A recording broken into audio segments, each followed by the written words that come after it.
kaitan antara narasi Daud dengan peperangan, ya, warfare. Oke. Nah, mari kita mulai ya.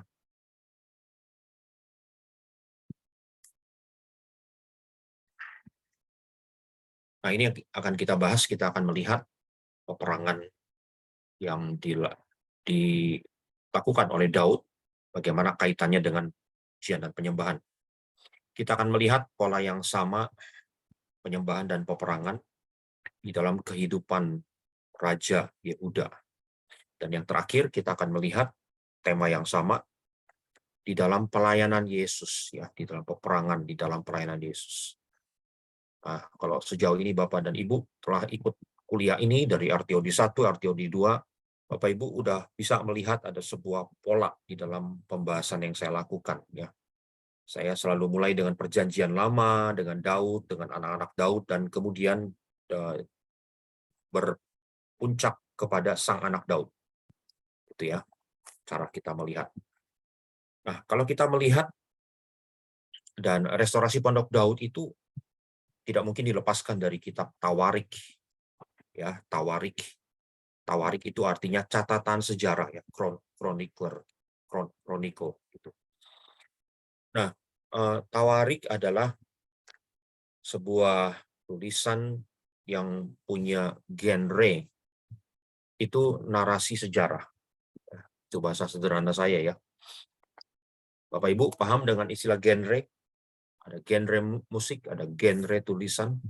Genre itu udah masuk ke dalam kosakata bahasa Indonesia, ya. Nah, karena ini adalah narasi sejarah, maka kita bisa melihat pola-pola. Kita bisa memahami kitab Tawarik dengan lebih baik kalau kita menganalisanya, membacanya seperti layaknya sebuah narasi. Kalau narasi itu kan ada urutan gitu kan, ya. Ada urutan, dalam urutan itu kita bisa melihat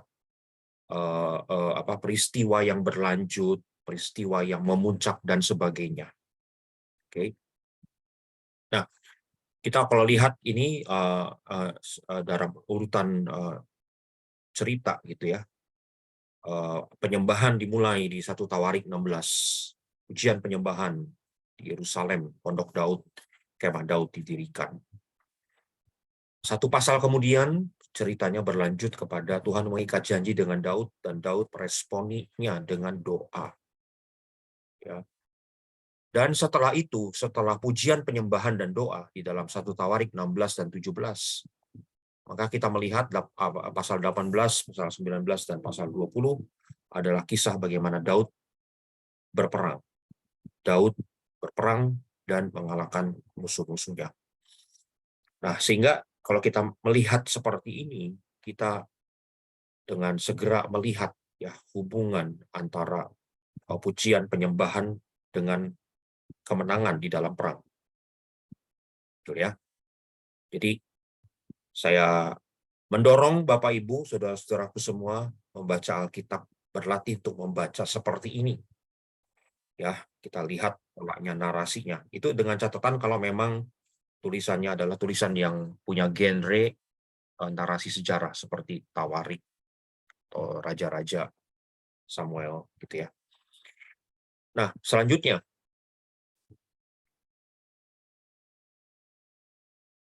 sebentar, ini yang versi bahasa Inggris, saya pindah dulu ke versi bahasa Indonesia.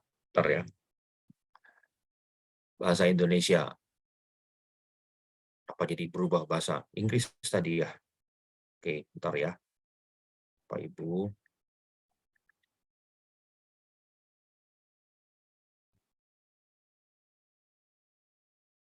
Oke, saya tutup. Saya buka yang bahasa Indonesia.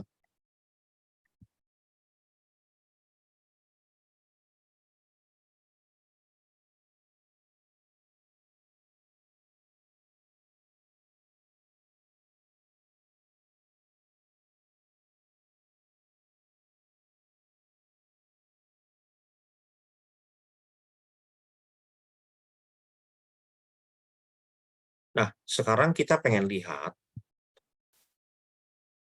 si penulis kitab Tawarik yang kita tidak tahu siapa orangnya. hanya disebut sebagai penulis Tawarik, penulis kitab Tawarik. Ya. Nah, saudara, kalau kita bisa memahami kepada siapa kitab Tawarik ditulis, siapa audiens yang pertama dari kitab Tawarik. Ya, kita adalah audiens kitab Tawarik setelah kitab Tawarik 2000 tahun yang lalu ditulis, kira-kira gitu ya. Kita audiensnya yang sekarang nih. Tapi siapa audiens pertama? Audiens yang pertama adalah komunitas pasca pembuangan. Komunitas orang-orang Israel yang kembali dari pembuangan Babel kembali ke Yerusalem lewat cara Tuhan yang ajaib, menggerakkan hati Raja Koresi. Mereka pulang, mereka bangun kembali Bait Allah, mereka bangun kembali tembok Yerusalem, gitu ya. Nah, jadi kepada komunitas pasca pembuangan. Seperti apa itu komunitas pasca pembuangan? Komunitas pasca pembuangan itu komunitas, saudara jangan bayangkan, komunitas pasca pembuangan sama seperti komunitas Israel di zaman Daud dan Salomo. Israel di zaman Daud dan Salomo adalah sebuah kerajaan. Mereka adalah kerajaan yang punya daerah taklukan. Ada raja-raja taklukan yang memberikan upeti kepada Salomo. Nah, keadaannya berbeda 180 derajat dengan komunitas Israel pasca pembuangan. Mereka tidak lagi dalam bentuk kerajaan, mereka tidak lagi punya raja. Tidak ada lagi yang namanya raja. Karena mereka ada di bawah pendudukan kekaisaran atau kerajaan Persia. Israel di zaman pasca pembuangan adalah sebuah provinsi yang bernama Yehud. Ya, saudara kalau dengar istilah Yahudi, dari mana Yahudi ya? Karena pada waktu itu Israel adalah sebuah provinsi di bawah taklukan Persia, dan provinsi itu namanya Yehud. Yehud. Ya, saya ketik di kolom chat. Jadi keadaannya berbeda 180 derajat dengan keadaan pada waktu Daud membangun Pondok Daud. Wah, haleluya, raja-raja masih ada gitu ya. Sekarang nggak ada raja, tidak ada kerajaan, mereka adalah daerah taklukan. Nah, jadi dengan memahami kepada siapa kitab Tawarik itu ditulis, maka kita akan mampu dengan lebih baik memahami tema atau arti dari kitab Tawarik. Saya ambil sebuah contoh, ya, kadang di zaman 30 tahun yang lalu itu kekasih pria dan wanita masih suka kirim-kiriman surat. 30 tahun atau 25 tahun yang lalu lah gitu ya. Waktu itu udah ada email, tetapi dapat surat itu sesuatu yang luar biasa. Saya masih bisa merasakan gitu ya, seperti apa deg-degannya kalau terima surat gitu. Sekarang udah lain kali ya, udah nggak ada yang tulis surat lagi gitu kan, semua pakai WA. Saya nggak tahu apakah WA punya tingkat deg-degan yang sama dengan ketika kita baca surat gitu ya dari orang yang kita kasihi. Nah, kalau kita baca surat dari sepasang kekasih gitu ya, dan kita tidak tahu ini surat ini adalah surat yang ditujukan untuk kekasih gitu ya, maka kita akan menemukan ini kok tulisan kayak orang mabok gitu ya, ini kok tulisan tidak masuk akal gitu kan. Tapi setelah kita tahu kepada siapa tulisan itu ditujukan, ini adalah surat ditujukan kepada kekasih, langsung kita bisa memahami, oh ini toh maksudnya surat ini tuh ini toh ya, pantesan ada kata-kata ini, karena ini adalah surat yang ditulis untuk kekasih. Jadi moralnya adalah, pelajarannya adalah, kalau kita tahu kepada siapa sebuah tulisan itu ditujukan, maka kita akan mampu lebih baik memahami tulisan itu. Termasuk ini kita bicara kitab Tawarik. Ya.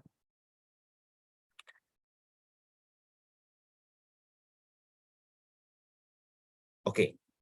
Nah, jadi kita lagi ngomongin ini ya,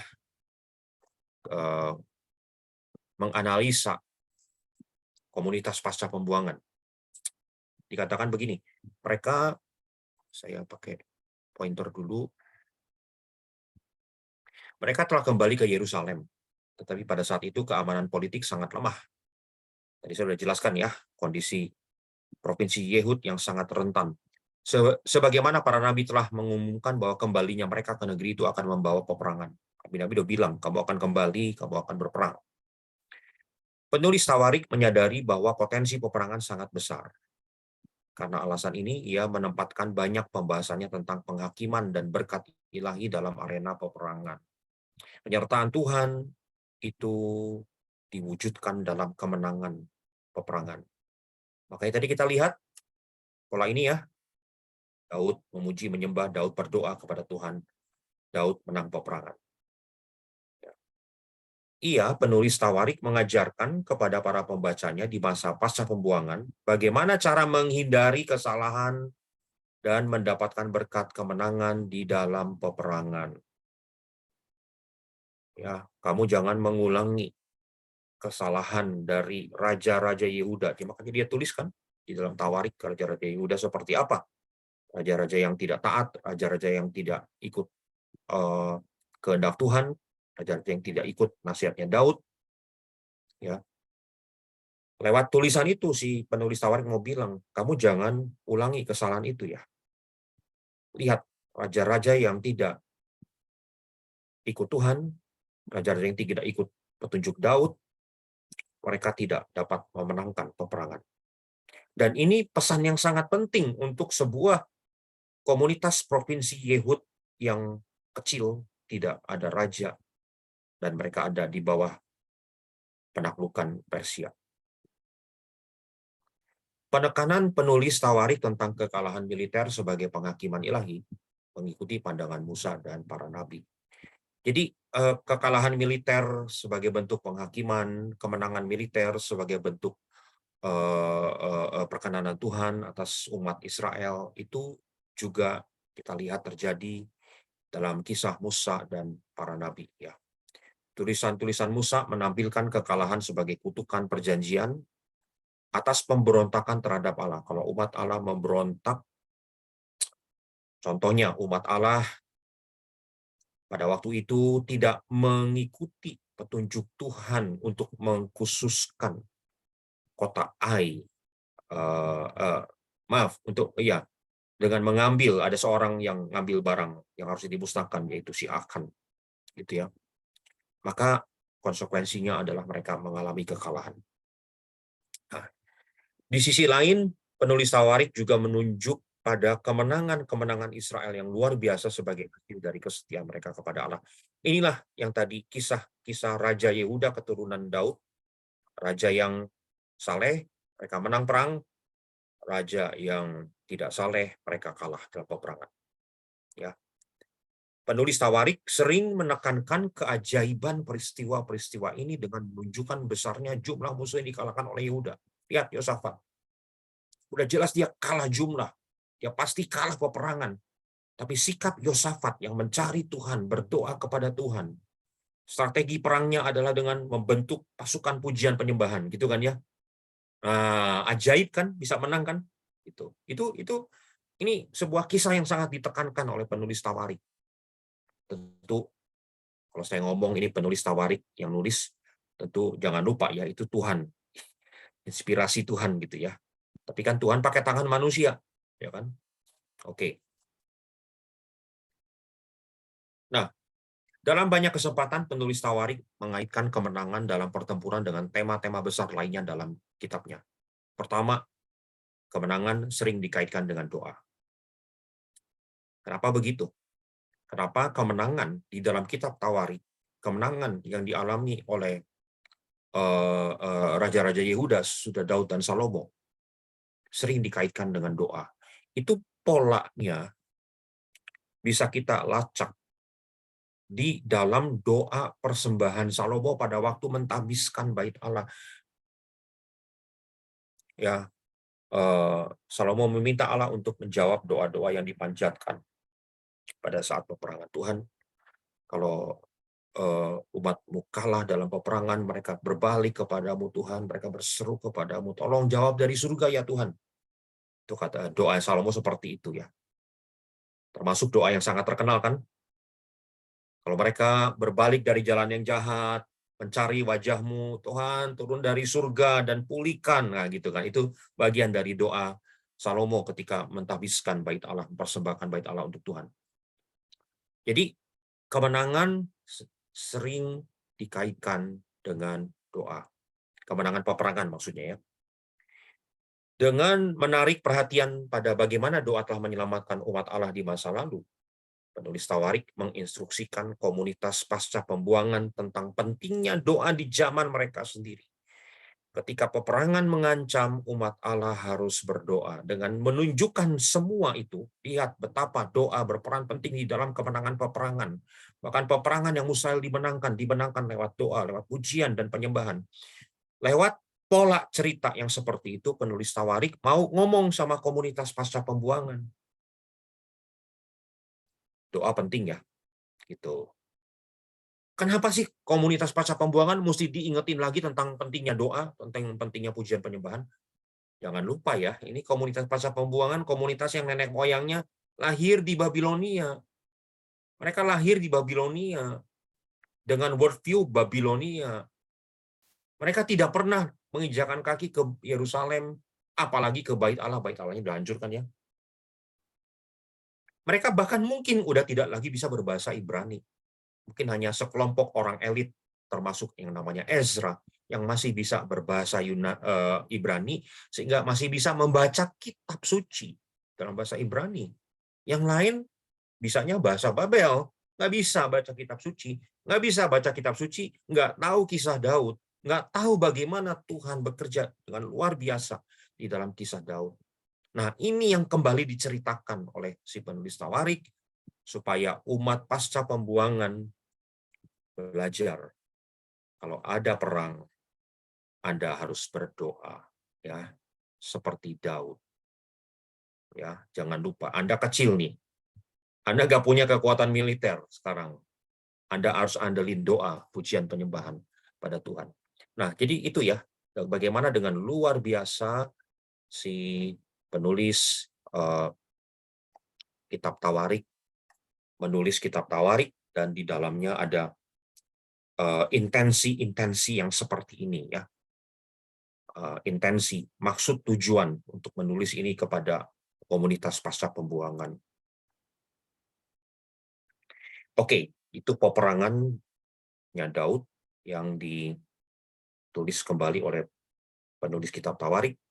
Nah, sekarang kita lihat bagaimana penyembahan dan peperangan itu saling berkaitan di dalam kehidupan Raja Yehuda. Kita ambil Hizkia. Hizkia itu disebut sebagai anak Daud, sons, jamak ya, artinya keturunan. Ini Raja Yehuda dalam silsilah Daud disebut sebagai anak-anak Daud, sons of David. Ya, jadi ini anak bukan anak artinya Daud adalah bapaknya Hizkia, bapak bukan Daud apa nggak tahu ya, bapak kakek buyut, kakek dari kakek buyut mungkin gitu dari Hizkia ya. Tapi tetap Hizkia dipanggil bukan cucu, bukan buyut, tapi anak-anak Daud ya. Nah, tentang Hizkia, 2 Tawarik 29 ayat 2 mengatakan ia melakukan apa yang benar di mata Tuhan, tepat seperti yang dilakukan Daud bapa leluhurnya. Apa yang benar di mata Tuhan adalah apa yang dilakukan oleh Daud. Jadi ketika Hizkia melakukan apa yang benar di mata Tuhan, itu artinya dia melakukan apa yang dilakukan oleh Daud bapak leluhurnya. Apa yang dilakukan oleh Hizkia? Yang meniru, mengikuti petunjuk Daud. Nah, pada waktu Hizkia jadi raja sebelumnya adalah raja yang tidak mengikuti petunjuk Daud. Jadi yang namanya penyembahan udah nggak ada lagi. Yang Hizkia lakukan ketika dia jadi raja, ia memulihkan penyembahan di bait Allah. Coba kita lihat bagaimana dia melakukan hal itu ya di dalam 2 Tawarik 29 ayat 25. Ia menempatkan orang Lewi, persis kayak Daud. Untuk apa tempatin orang Lewi? untuk bermain musik, ceracap, gambus, kecapi. Ini persis sesuai dengan perintah Daud. Dan Gad, pelihat raja, nabi. Ya. Pelihat, nabi itu istilah yang sinonim, mirip ya. Karena dari Tuhanlah perintah itu dengan perantara nabi-nabinya. Tuh kan, perintah Daud adalah dari Tuhan. Gitu. Maka berdirilah orang-orang Lewi dengan alat-alat musik Daud, demikian pula para imam nabi. Coba, bahkan sampai jenis alat musik yang dipakai itu adalah alat-alat musik Daud. Ini untuk menunjukkan bahwa Hizkia mengikuti nasihat Daud, mengikuti kehendak Tuhan ketika dia memulihkan penyembahan di Bait Allah. Ada sesuatu yang luar biasa ketika Hizkia juga pada waktu itu merayakan, mengajak seluruh umat Israel untuk merayakan hari raya roti tidak beragi. Kita tahu hari raya roti tidak beragi di dalam konteks perjanjian lama, di dalam konteks Taurat adalah dalam konteks Paskah ya. Paskah, merayakan pembebasan Israel keluar dari Mesir. Nah, jadi 7 hari lamanya itu dikatakan mereka merayakan hari raya roti tidak beragi. Orang-orang Lewi, para imam setiap hari menyanyikan puji-pujian bagi Tuhan dengan sekuat tenaga. Ini persis seperti yang dilakukan di zaman Daud. Di ayat yang ke-27 dikatakan, sudah itu para imam Lewi bangun, berdiri dan memberkati rakyat, suara mereka didengar Tuhan dan doa mereka sampai ke tempat kediamannya yang kudus di surga. Pujian penyembahan mereka ya dari para pemuji penyembah ini sampai ke tempat kediaman Tuhan yang kudus di surga. Ah, ini lucu nih pakai istilah sampai ke tempat kediaman yang kudus di surga. Ya. Padahal di zaman Hizkia masih ada Bait Allah. Dan kita tahu di Bait Allah ada lambang kehadiran Allah dalam bentuk tabut. Jadi kenapa penulis kitab Tawarik memakai istilah seperti ini bahwa doa mereka sampai ke tempat kediamannya yang kudus di surga? Ya, justru inilah keunikan si penulis kitab Tawarik yang sedang menulis untuk komunitas pasca pembuangan. Komunitas pasca pembuangan nggak punya lagi Bait Allah seperti yang ada di Salomo. Mereka itu Bait Allahnya lagi dibangun di zaman Zerubabel. Mereka udah nggak punya lagi tabut. Udah tahu kan ya tabutnya? Nggak tahu kemana lagi ceritanya. Tabut udah nggak tahu kemana ceritanya, gitu kan? Apa hilang atau hancur? Kita nggak tahu persis. Alkitab tidak lagi menceritakan, tapi kitab Ibrani bilang kita tidak perlu membicarakan itu lagi kan? Di kitab Ibrani kan kita udah belajar itu ya. So jadi ada maksud Tuhan kenapa secara misterius Alkitab tidak lagi berbicara tentang tabut. Alkitab tidak lagi berbicara tentang tabut, tapi ada sekelompok orang yang masih kesengsem dengan tabut sampai hari ini, gitu ya. Tabut yang sesungguhnya adalah bait roh Allah, yaitu tubuh kita ini. Tabut yang sesungguhnya adalah bait Allah, yaitu gereja secara kolektif, ya, kumpulan orang-orang yang percaya kepada Tuhan Yesus secara kolektif. Oke, ya. Jadi ini doa mereka sampai ke tempat kediamannya yang kudus di sorga, bukan lagi di tabut seperti itu. Oke. Nah, ini dikatakan yang ikut perayaan adalah yang ikut perayaan termasuk orang Efraim, Manasye, Isakar. Mereka bukan orang Yehuda ya. Mereka bukan bagian dari kerajaan Yehuda, ini bagian dari kerajaan utara. Suku-suku ini, Efraiman, Manasye ini. Mereka, saudara, jadi tidak semua suku Israel menganggap Yerusalem sebagai pusat ibadah dan penyembahan ya. Itu hanya orang Yehuda loh, saudara. Kerajaan utara punya pusat sendiri kan ya. Pusat penyembahan di Betel, pusat penyembahan yang menyembah berhala. Jadi Betel dalam perkembangan selanjutnya, Betel artinya rumah Tuhan. Tapi battle setelah Yehuda dan Israel pecah, Bethel adalah rumah penyembahan berhala. Jadi gereja Bethel Indonesia jangan nyombong ya, itu maksudnya. Bethel artinya punya makna ganda. Oke. Kenapa kita pakai nama gereja Bethel? Nah, itu ada sejarah uniknya ya. Saya nggak bisa ceritain di sini, tapi pasti ada kaitannya dengan para pendiri leluhur GBI yang sangat menekankan Tuhan hadir di rumahnya, di baitnya gitu ya. Makanya pakai istilah Bethel. Nah, jadi apa? Sebagian suku Israel ya, ini bukan Yehuda ya, tidak mentahirkan diri. Kita ngerti kenapa mereka tidak mentahirkan diri. Loh, mereka tidak menyembah Tuhan di Bait Allah di Yerusalem. Boleh dibilang secara penyembahan mereka asing gitu. Namun mereka memakan Paskah. Nah, ikut ngerayain Paskah nih kan, makan Paskah. Berarti itu melanggar makan Paskah, tidak mentahirkan diri, melanggar Taurat itu. Tapi Hizkia berdoa untuk mereka kepada Tuhan. Tuhan yang baik, kiranya mengadakan perdamaian bagi semua orang. Artinya Tuhan tahu hati kita yang tulus ini muji nyembah. Memang beberapa tidak tahir ya Tuhan. Kiranya Tuhan mengadakan pendamaian. Luar biasa nggak ini, saudara? Di dalam konteks perjanjian lama, yang kalau kamu melanggar Tuhan, ada kutuk, kalau melanggar Tuhan, kamu mati. Tapi di sini kita melihat sebuah rahmat. Apa arti rahmat selain itu nama orang? Rahmat itu belas kasihan, mercy ya.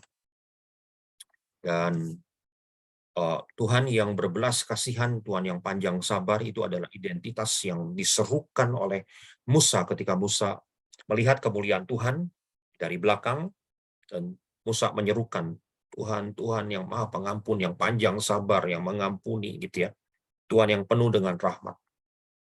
Di sini kita lihat Tuhan yang penuh dengan rahmat. Nah, itulah Hizkia ya, Raja Yehuda, anak Daud, keturunan Daud yang mengikuti pola Daud dari sisi pujian penyembahan, dan itu juga polanya Tuhan. Apa yang terjadi dengan Hizkia? Kalau kita melihat segini setianya Hizkia untuk mengikuti pola Daud untuk memuji dan menyembah Tuhan. Apa yang terjadi dengan peperangan yang dilakukan? Pasti menang ya. Nah, ini dia.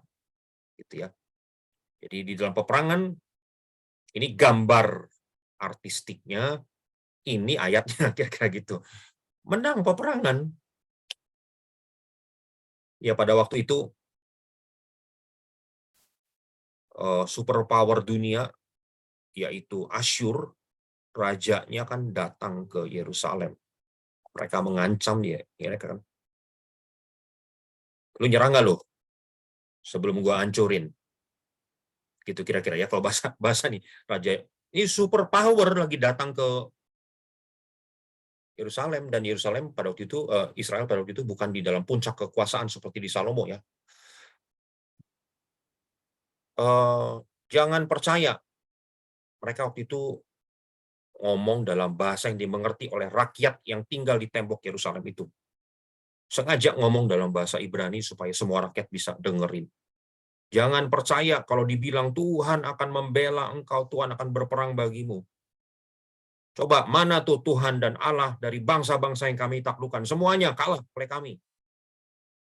Waduh, itu penghinaan kepada Tuhan ya. Oke, singkat cerita, Hizkia, Nabi Yesaya yang mendampingi raja, ini Yesaya bin Amos, Yesaya yang kita kenal yang menulis kitab Yesaya itu ya, berdoa dan berseru kepada surga. Apa yang terjadi? Tuhan mengirim malaikat. Saudara, mau superpower, mau apapun, tentara di dunia ini nggak mungkin bisa menang lawan malaikat ya. Tuhan mengirim malaikat yang melenyapkan semua pahlawan yang gagah perkasa, pemuka dan panglima yang ada di perkemahan Raja Asyur, sehingga ia kemalu-maluan kembali ke negerinya. Bukan hanya kembali ke negeri, Raja Asyur itu tewas di negerinya sendiri. Lihat, kemenangan yang hilang gemilang. Demikianlah Tuhan menyelamatkan Hizkia dan penduduk Yerusalem dari tangan Sanherib Raja Asyur dan dari tangan semua musuhnya, dan ia mengaruniakan keamanan kepada mereka di segala penjuru. Udah bisa lihat polanya, Bapak Ibu? Bagaimana pola Daud, doa pujian penyembahan, kemenangan dalam peperangan. Pola yang sama kita lihat di Hizkia, doa pujian penyembahan, kemenangan di dalam peperangan. Nah,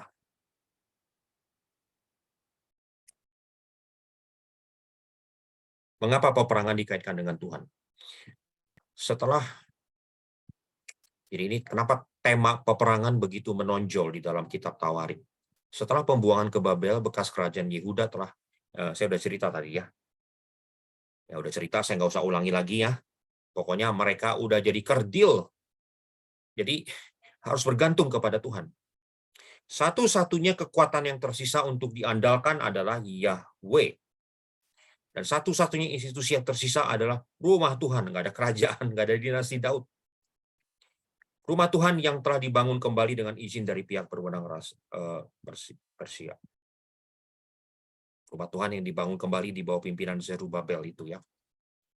Nah, itulah salah kekuatan yang tersisa untuk diandalkan oleh si provinsi kecil yang namanya provinsi Yehud ini. Gitu. Ya. Jadi pasti peperangan dikaitkan dengan Tuhan. Tidak heran jika peperangan dalam kitab Tawarik terkadang digambarkan lebih sebagai peristiwa liturgis daripada bentrokan antar prajurit. Karena satu-satunya kekuatan yang dapat melindungi orang-orang Yudea adalah orang-orang Yehuda, yang maksudnya adalah Allah mereka. Bentar ya.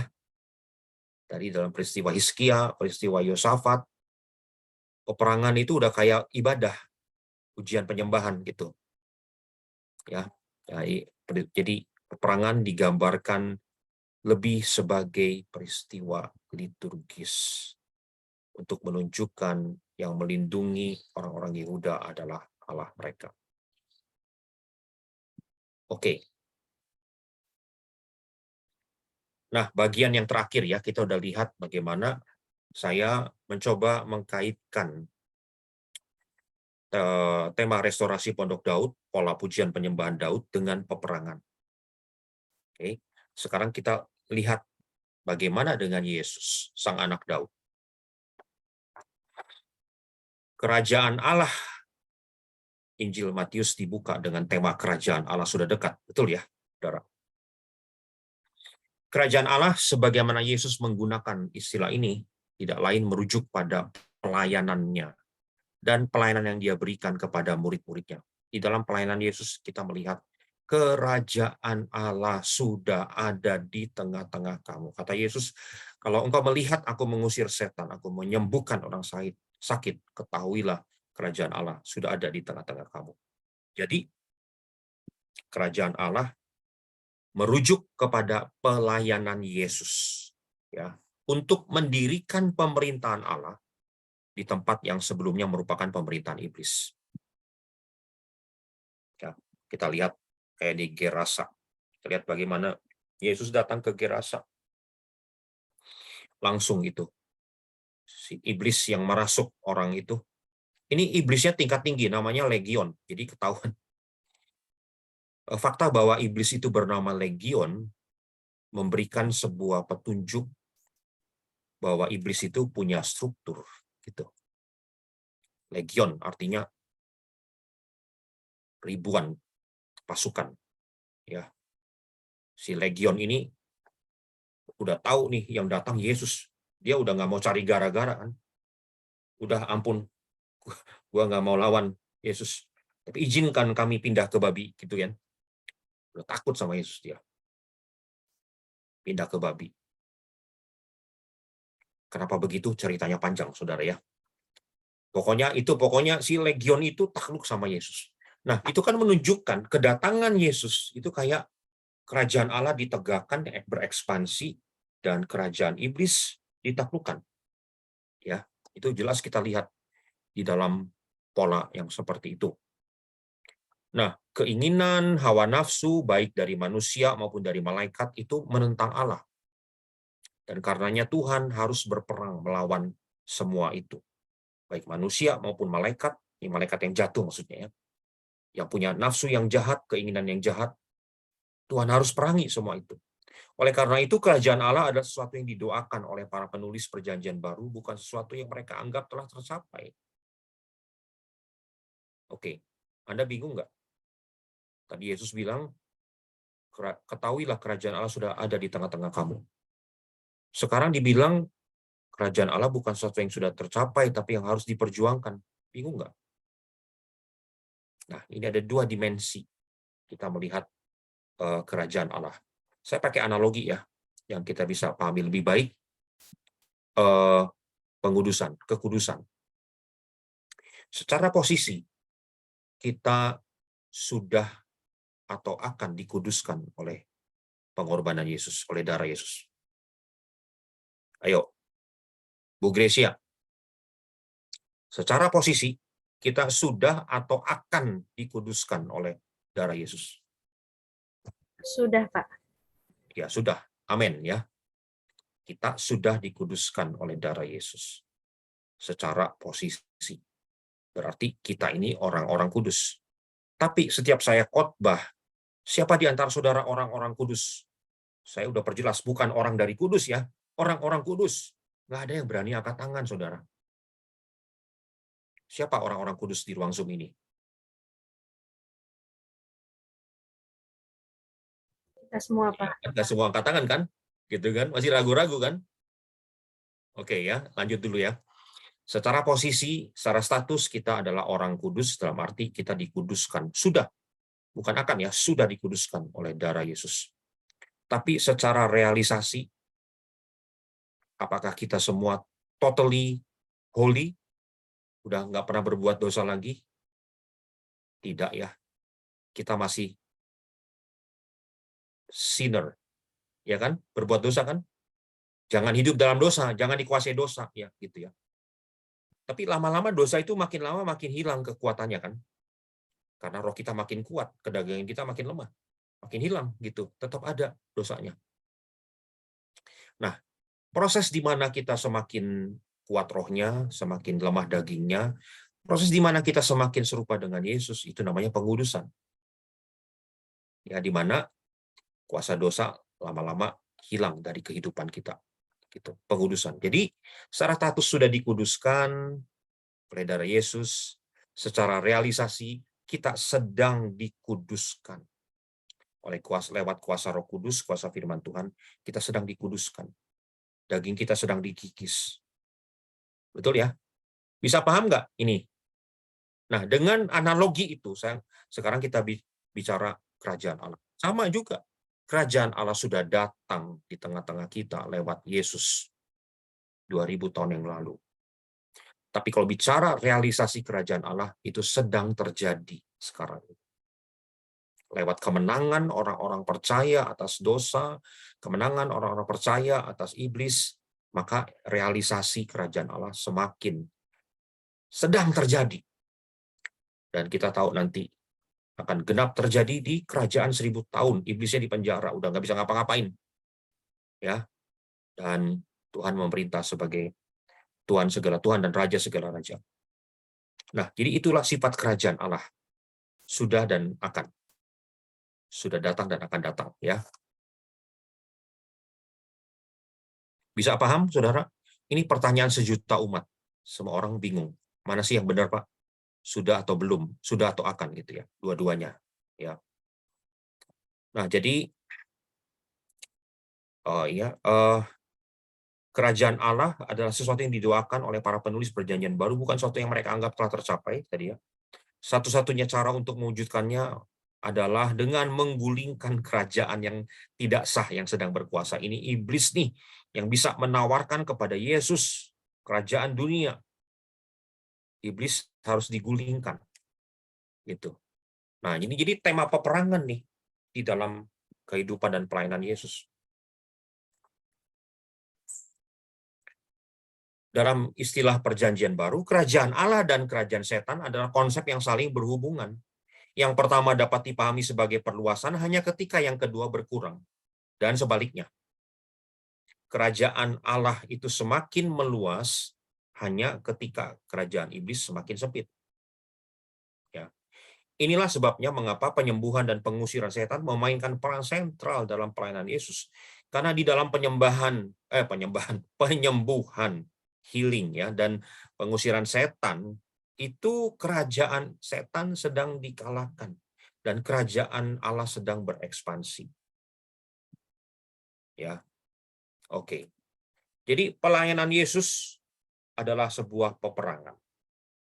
Dalam konteks ini, Yesus dilihat sebagai divine warrior. Ini saya tulis, divine warrior, prajurit ilahi. Saudara pernah bertanya nggak, dari mana itu rumusan DNA restorasi Pondok Daud berasal? Prajurit-prajurit Tuhan yang gagah perkasa. Dan seterusnya. Dari mana? Dari tuntunan profetik. Tapi yang saya kagum, kok bisa tuntunan profetik ternyata klop dengan penyelidikan Alkitab. Yang sekarang kita sedang bahas nih. Kita harus akui bahwa asal-muasal prajurit-prajurit Tuhan yang gagah perkasa bukan dari penyelidikan Alkitab. Tuntunan profetik. Tapi dengan ajaib itu dikonfirmasi gitu. Dan ini yang tadi kita bahas nih. Yesus ditampilkan sebagai divine warrior ya, prajurit yang ilahi yang menang mengalahkan iblis dan memperluas kerajaan Allah. Jadi Yesus begitu, tentunya kita begitu ya, Saudara. Kita juga warrior kan jadinya kan. Oke. Salah satu gambaran tentang orang percaya ya, warrior. Ya, betul kita juga hamba gitu ya. Jadi jangan dibentur-benturin, mana ada warrior hamba nggak perang. Ya udah, pusing itu udah pusing 7 keliling. Ya, ada hamba Tuhan yang saya dengar pernah berkomentar begini. Kok perang-perang dulu sih? Perang rohani, peperangan rohani kok perang? Kita ini mempelai Kristus, mempelai ada di samping raja, tidak perang. Saya hanya bisa tepok jidat ya saudara, ya udah terserah kamu deh. Jadi gambaran-gambaran gereja tidak untuk dipertentangkan, betul nggak? Hamba jadi prajurit, jadi warrior, mana ada hamba? Hamba kerjanya ngurusin rumah. Ya udah deh terserah kamu deh. Oke ya, jadi ini gambaran-gambaran yang saling melengkapi, bukan untuk saling dipertentangkan. Mempelai, hamba, warrior, prajurit, semua saling melengkapi ya. Jadi jangan dipertentangkan.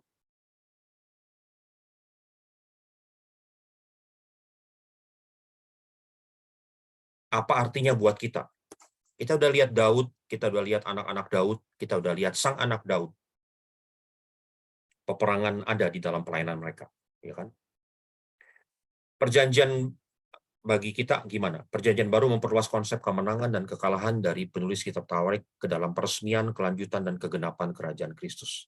Ini bahasanya agak sulit, tapi intinya adalah bahwa kerajaan Kristus sudah diresmikan, sudah datang. Kerajaan Kristus atau kerajaan Allah akan berlanjut dan akan genap. Nah, itu yang tadi saya bilang ya, bahwa kerajaan Allah sudah datang dan akan datang. Gitu. Nah, itu kita pegang sekarang. Jadi, di dalam perjanjian baru, bentuk kemenangan seperti yang terjadi di dalam kitab Tawarik, sekarang kita maknai sebagai kerajaan Allah sudah datang dan kerajaan Allah akan genap terjadi, gitu ya. Dalam pelayanan ini, nah ini contoh di dalam Kolose 2 ayat 15, Kristus melucuti dan mengolok-olok kuasa yang melawan Allah. Ini terlihat sangat jelas sosok divine warrior, prajurit ilahi ini. Nah, jadi mengikuti kepemimpinan sang prajurit ilahi, maka orang-orang Kristen harus terlibat dalam peperangan agar kerajaan Allah dapat maju. Ya, peperangannya bersifat bukan melawan darah dan daging. Oke, jadi kesimpulannya, semua orang Kristen mengikuti sang prajurit, mengikuti divine warrior, Kita juga adalah prajurit-prajurit yang harus terlibat di dalam peperangan supaya kerajaan Allah dapat maju. Ya, dengan catatan peperangannya bukan melawan darah dan daging, bukan melawan darah dan daging. Jadi gimana dong? Bukan melawan darah dan daging. Oke Pak, kita ngerti Pak. Jadi gimana peperangan rohaninya? Kalau bukan melawan darah dan daging. Bagaimana peperangan rohaninya? Nah, ini topik bahasan kita yang terakhir ya. Seperti apa itu peperangan rohani itu? Ada 4 model, ada 4 pandangan tentang peperangan rohani. Ya, nanti saudara lihat yang kita praktekkan model yang mana gitu ya. Model yang pertama itu namanya model sistem dunia. Peperangan rohani ya dipandang sebagai penegakan keadilan sosial. Ya, roh-roh penguasa itu tidak dipandang sebagai ada makhluk jahat, ada iblis atau setan gitu. Tapi roh-roh penguasa di udara itu adalah sebuah kenyataan di mana ada lembaga-lembaga manusia yang berlaku tidak adil. Baik itu gereja, baik itu pemerintahan, dimanapun gitu ya, ada ketidakadilan. Dan itulah wujud dari roh-roh penguasa di udara. Tidak ada tuh yang namanya setan atau iblis. Ini pandangannya orang barat banget ya. Kita orang timur dengan mudah. Orang timur tuh orang Indonesia, orang Korea, orang China, orang Timur Tengah. Budaya Timur Tengah yang melahirkan Alkitab adalah kita itu budaya yang paham ada yang namanya makhluk tidak kasat mata yang jahat, yaitu setan atau iblis gitu ya. Betul ya? Saya waktu pertama kali tahu istilah iblis dalam bahasa Batak, saya suka cita juga ya, ketawa gitu. Dalam bahasa Batak iblis itu sibolis. Oh, sibolis ya. Sibolis. Oke. Jadi itu bicara tentang satu sosok makhluk atau pribadi.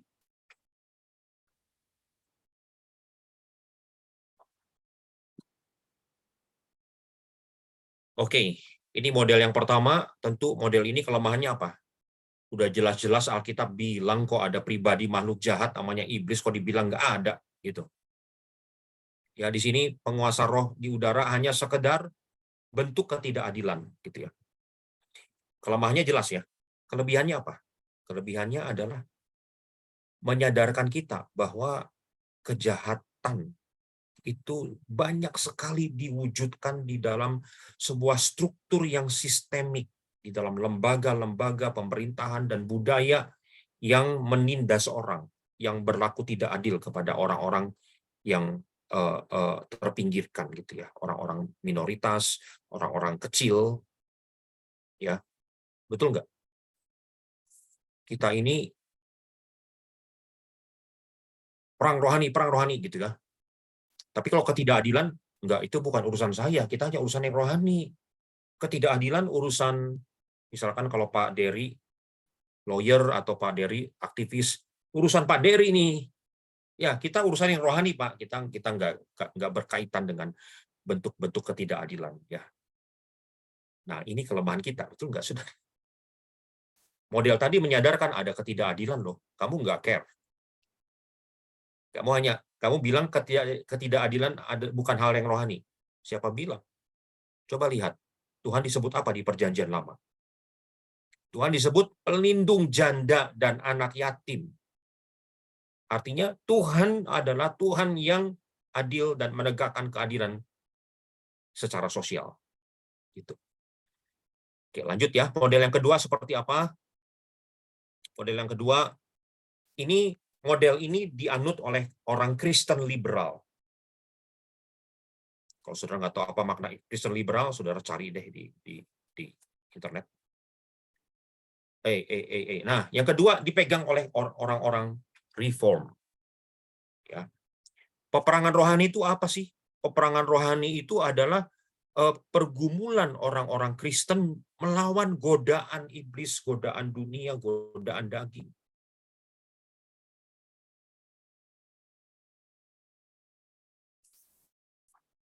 Oke. Jadi di dalam model ini, kalau ada orang sakit, ya dari mana itu sakit? Sakit itu terjadi karena manusia telah jatuh dalam dosa. Ya. Jawabannya umum banget. Mereka nggak punya ruang untuk menjelaskan bahwa salah satu sebab penyakit bisa aja berasal dari iblis. Oh, iblis bisa mempengaruhi manusia, gitu ya. Sehingga saya percaya iblis tidak bisa merasuk atau menguasai orang yang sungguh-sungguh, orang Kristen, orang percaya sungguh-sungguh, ya, bukan orang sekedar orang Kristen gitu. Tapi bisa mempengaruhi, gitu ya, bisa mempengaruhi, bisa berpengaruh ke dunia fisik. Nah, jadi mereka tidak percaya ada itu. Pokoknya segala bentuk kejahatan, segala bentuk ada sakit penyakit apapun dikaitkan dengan kejatuhan dalam dosa. Selesai udah. Semua gara-gara bukan 2000 tahun yang lalu.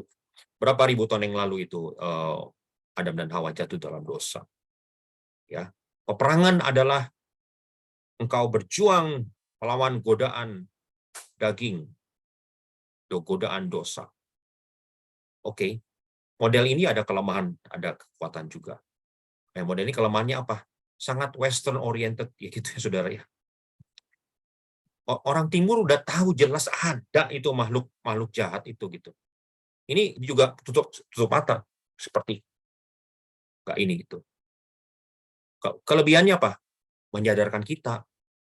Kamu perang doa peperangan nih. Kamu udah belum? Perangi itu godaan sama dosa. Saya diceritain sama Pak Peter, Gembala Ryan saya. Atau ketika ada hamba Tuhan tengking si iblis yang merasuki seseorang. Pada waktu ditengking, si orang yang dirasuki, ya iblis yang berbicara lewat orang yang dirasuki bilang, kamu kok mau usir-usir saya? Kita sama, ya kita sama, gitu. Jadi ada sesuatu di dalam diri si yang ngusir setan itu yang membuat si iblis bilang kita kan sama, gitu. Oke. Ya, jadi realita bagaimana kita harus mengalahkan godaan itu adalah bentuk peperangan juga yang sering kita abaikan, ya. Nah, model yang selanjutnya, yang model yang ketiga, ini model peperangan, kalau di istilah kita peperangan tingkat dasar, tapi saya sebut model peperangan lapangan, ya, ground level deliverance. Model peperangan lapangan. Inilah yang dianut oleh kebanyakan orang-orang karismatik. Evil spirit, roh jahat itu benar-benar ada makhluk jahat gitu ya, roh halus yang punya kemampuan untuk mengintrude, campur tangan di dalam jiwa individu dan jiwa masyarakat, gitu. Ya. Nah, jadi kemudian peperangan kosmik masih berlangsung antara iblis, antara Tuhan dengan iblis sekarang masih berlangsung. Peperangan untuk merebut jiwa, perangan untuk kerajaan Allah semakin luas, kerajaan iblis semakin sempit. Itu masih terjadi sampai hari ini. Salah satu bentuk peperangan itu adalah tadi, kita harus berjuang mengalahkan ikatan-ikatan yang dipakai oleh iblis ya untuk mempengaruhi baik individu maupun masyarakat. Iblis itu mempengaruhi, makanya ada yang namanya doa pelepasan, gitu ya. Makanya ada kita doa ke satu wilayah tertentu, betul ya. Nah, kan dasarnya kita percaya sih ada makhluk ini yang punya kemampuan ya, punya power gitu. Nah, ini mirip kita kan. Oke, sebelum saya komentari, kita lihat yang model yang paling akhir ya, model keempat. Model peperangan strategis. Ini yang diperkenalkan oleh Peter Wagner. Saudara pasti pernah mendengar istilah pemetaan rohani, doa identifikasi, betul? Itu adalah modelnya Peter Wagner. Kenapa kita sangat mengenal model itu? Karena Peter Wagner-nya sangat sering ke Indonesia. Bahkan Peter Wagner pernah menghabiskan beberapa hari ngajar di GBI Gatot Subroto tentang peperangan rohani. Ya, jadi itu yang kita anut karena kita dipengaruhi oleh Peter Wagner gitu, ya. Jadi pandangan Peter Wagner bukan pandangan Pentakosta, ini pandangan karismatik, ya. ada beda ya antara Pentakosta dan karismatik, saudara ya. Tapi saya tidak punya waktu untuk menjelaskan itu. Oke. Nah, peperangan tingkat strategis apa maksudnya? Ini yang disebut sebagai apa ya? Bahwa kepercayaan di mana peperangan rohani itu melawan roh teritorial. Ada roh teritorial yang menghambat pemberitaan Injil. Roh teritorial yang terorganisasi secara geografis, secara politik, dan secara sosial. Ingat, saya bilang tadi, kenapa sih roh jahat di Gerasa dipanggil legion? Ya, legion itu kan bentuk kepangkatan di dalam Romawi ya. Legion paling atas, di bawahnya ada kohort, terus ada struktur gitu ya. Nah, jadi ini roh teritorial berkuasa secara geografis, secara politik, secara sosial untuk menghambat perkembangan Injil. Karena itu, lakukan pemetaan rohani, doakan daerah itu. Sesudah dilakukan pemetaan rohani, kita tahu, wah ini daerah-daerah, ini kubu iblisnya di sini nih, ini nih, sumur keramat ini nih, gunung keramat ini ya, gitu ya, kira-kira gitu. Nah, apa kekuatan dan kelemahan dari dua model yang terakhir?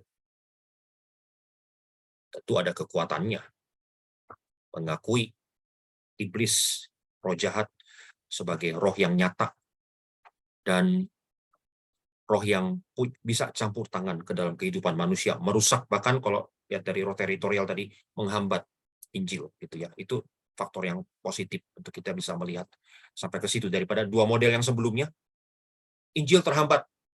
Oh, ini karena dosa membuat manusia menentang Allah. Selesai, udah. Gitu ya. Tapi kalau dengan model yang tadi, Injil terhambat. Ada apa nih? Bisa jadi ada kekuatan jahat, roh jahat di udara yang menghambat pemberitaan Injil. Lewat dia menunggangi orang-orang tertentu atau lewat apapun bentuknya. Tapi bisa nggak saudara sebutkan faktor aspek negatif dari dua model yang terakhir?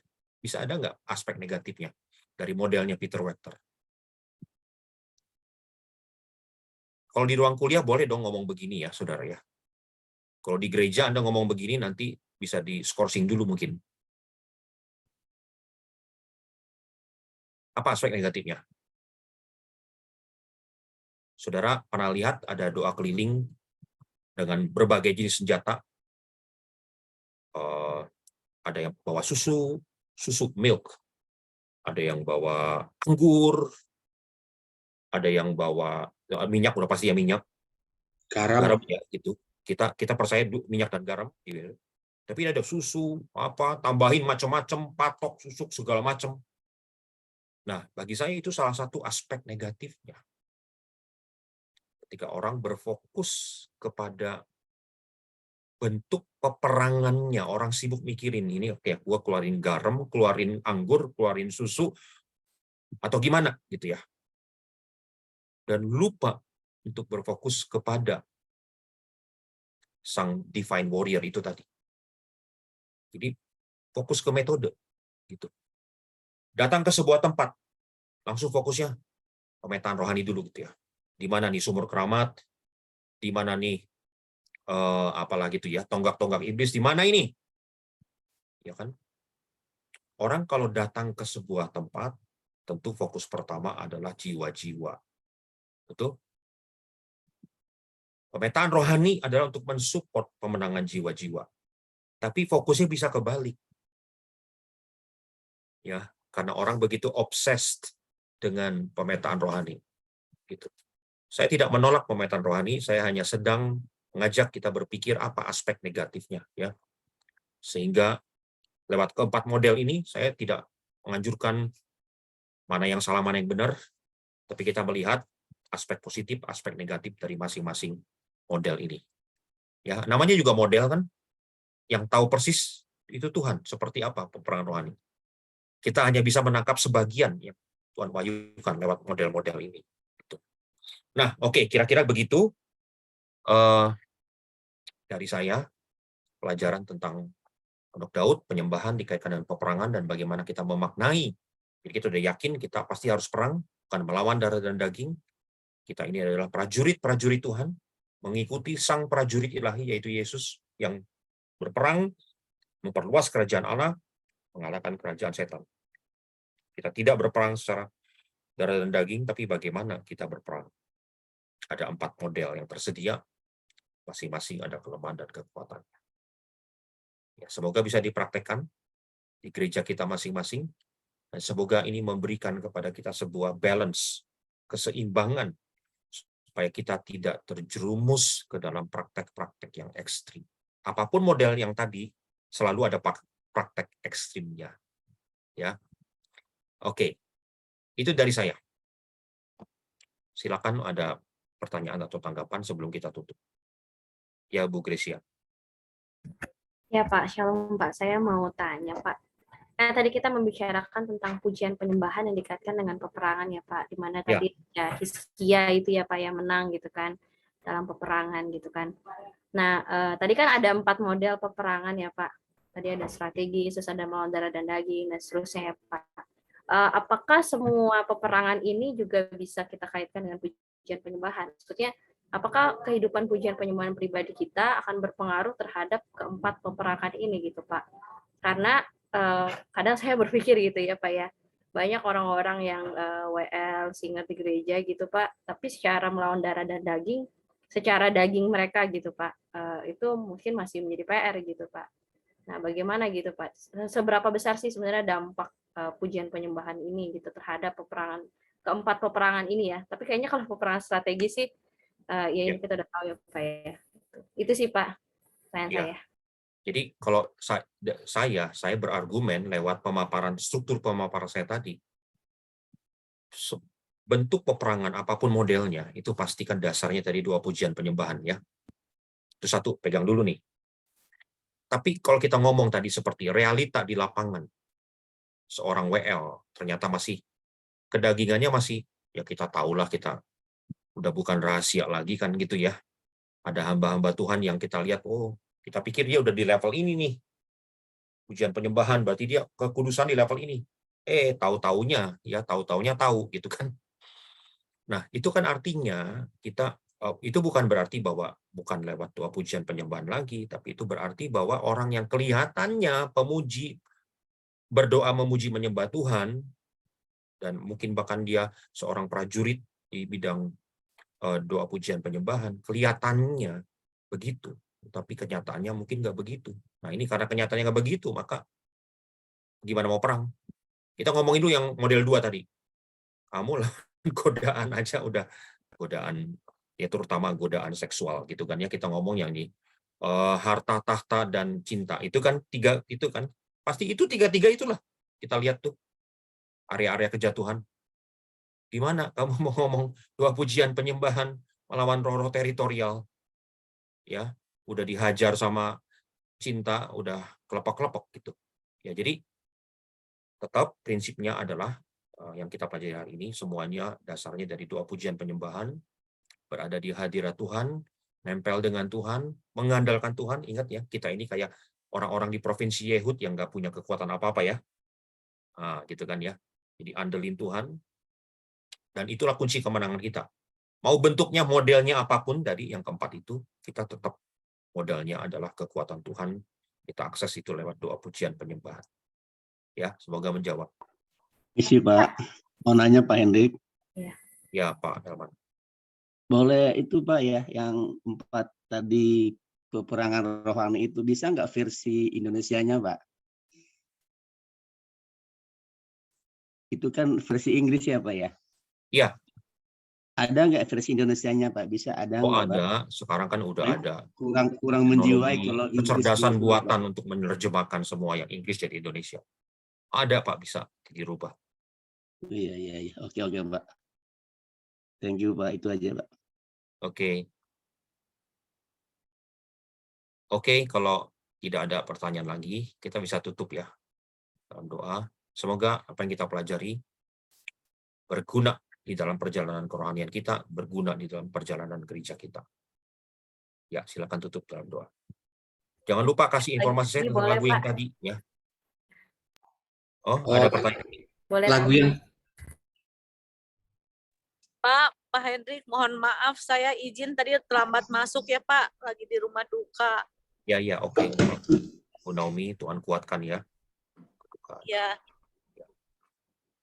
Lagu yang tadi baru akan meluncur di bulan Maret nanti Pak, tanggal 3. Itu Bapak yang ngarang? Ya, ya sama teman-teman Pak. Oh, oke. Nanti saya kirim deh Pak.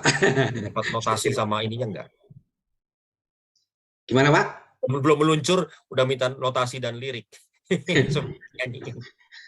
Gak apa-apa, nanti saya kasih lah MP3-nya, sama liriknya. Oke. Oke, kita berdoa ya. Oke. Yuk. Oke, Pak. Baik, terima kasih Tuhan. Kami ucap syukur, kami sangat diberkati melalui pengajaran-pengajaran yang disampaikan oleh hamba-Mu di mata kuliah yang pertama ini Tuhan. Semakin memperlengkapi kami, semakin membawa kami akan pengenalan akan Kristus, dan juga kami boleh memahami tentang makna RTUD yang sebenarnya ya Tuhan. Terima kasih.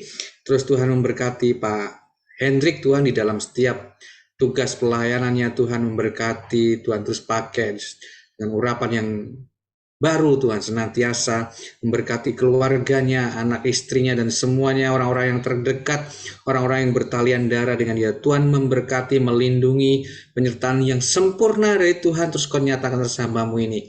Dan terima kasih juga Tuhan buat teman-teman kami yang terus Tuhan tetap setia dan taat untuk kami terus mulai mengikuti perkuliahan, melanjutkan di sesi yang kedua, bahkan nanti yang ketiga. Tuhan memberikan kekuatan, kesehatan yang prima bagi kami Tuhan. Kami juga berdoa buat Pak Ricardo yang saat ini sedang mengalami kedukaan, terus Tuhan berikan penghiburan, kekuatan yang datang daripada Tuhan. Yang biarkanlah Tuhan terus Tuhan memelihara Pak Ricardo dan seluruh keluarga besarnya Tuhan. Terima kasih, segala hormat kemuliaan hanya bagi nama-Mu. Kami berdoa, kami syukur, haleluya. Amin. Amin. Makasih Pak Yuda. Berkati Pak semua. Hendrik, Sampai dan pamit. berkati. Pak Hendrik. Makasih, Terima Pak kasih Hendrik. Pak. Terima Selamat malam kasih. Pak. Makasih Pak Yuda untuk pelayanannya. Dan berkati. Terima kasih Pak. Mantap Pak Yuda. Lagunya udah di request sebelum rilis. Iya tuh, luar Hendrik. biasa. Keren. Tadi pas Pak Yuda nangis, aku juga nangis Pak. Kayak ngerasa feel banget, hal Tuhan dapat banget.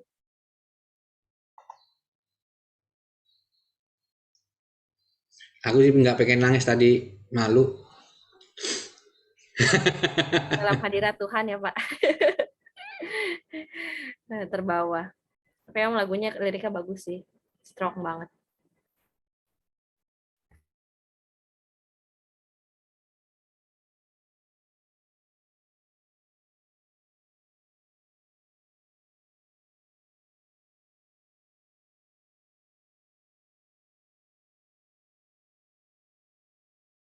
Aku mandi dulu, masih cukup ini 5 menit saya mandi kok.